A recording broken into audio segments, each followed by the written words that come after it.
Bonjour EB7. Dans cette séance, on va compléter l'explication du chapitre la masse et la masse volumique. L'objectif de cette séance est comment mesurer la masse d'un liquide. Tout d'abord, on fait un petit rappel.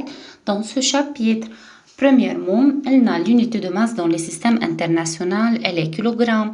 On mesure la masse d'un corps solide ou bien d'un liquide à l'aide d'une balance. Balance, on a deux types de balance, balance à bras égaux et balance de Roberval. On fait réaliser l'activité 5, mesure de la masse d'un liquide. Poser un récipient vide sur un plateau d'une balance en notant la masse ou bien on note la masse M1. بنحط بيطلع عنا la masse M1 égale à 26 grammes.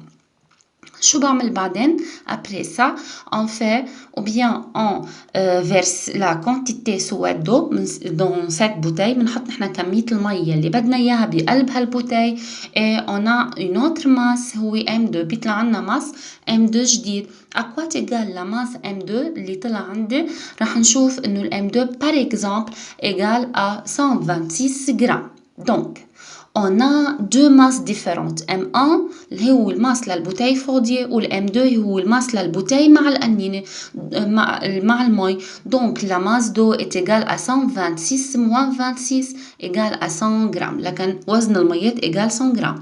هلا on a deuxième méthode في عنا طريقة تانية هي à l'aide d'une balance numérique. فيني استخدم أنا البالانس نيميريك هو أهين بكتير من البالانس عبرا إيجو أو بسميه بالانس إلكترونيك.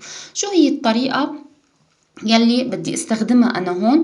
بدي كمان جيب ريسيبيون فيد بس هلا شو بيصير في عندي انا ريسيبيون فيد بحطها على البالانس نيميريك وبس حطها على البالانس نيميريك شو بعمل ابويون يعني بضويه اول شي بفقسه بضوي الان بده يصفر بعدين رح احط انا الريسيبيون فيد على البالانس بس حط الريسيبيون فيدا على البالانس اكيد هو رح يعطيني رقمه لهالريسيبيون بس انا شو بعمل بروح بكبس على ابويي سور لو بوتون تار بفقس على التار بمجرد ما كبست على البوتون تار شو بيصير في عندي هالبالانس بيرجع لي للزيرو يعني بيرجع رمي لا بالانس ا زيرو بيرجع بيحط لنا اياه زيرو يعني ما عاد بياخد هيك الماس للريسيبيون فيد بس انا زيد مي lorsqu'on versait la quantité souhaitée d'eau la balance mesure dans ces cas directement la masse d'eau. خلص ما بقى ارجع نقص وما نقص مثلا الماس للبوتيه هي فاضيه لا خلص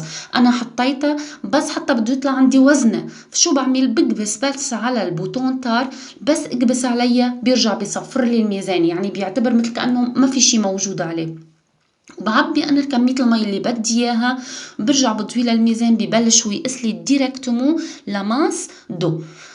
هلا في انا حط ازيد الكميه اللي بدي اياها الكونتيتي او الفوليوم اللي انا بدي اياه وبعد بقيسه بيطلع عندي يعني كل ما انا زدت كميه مي اكيد الماس بده يكبر.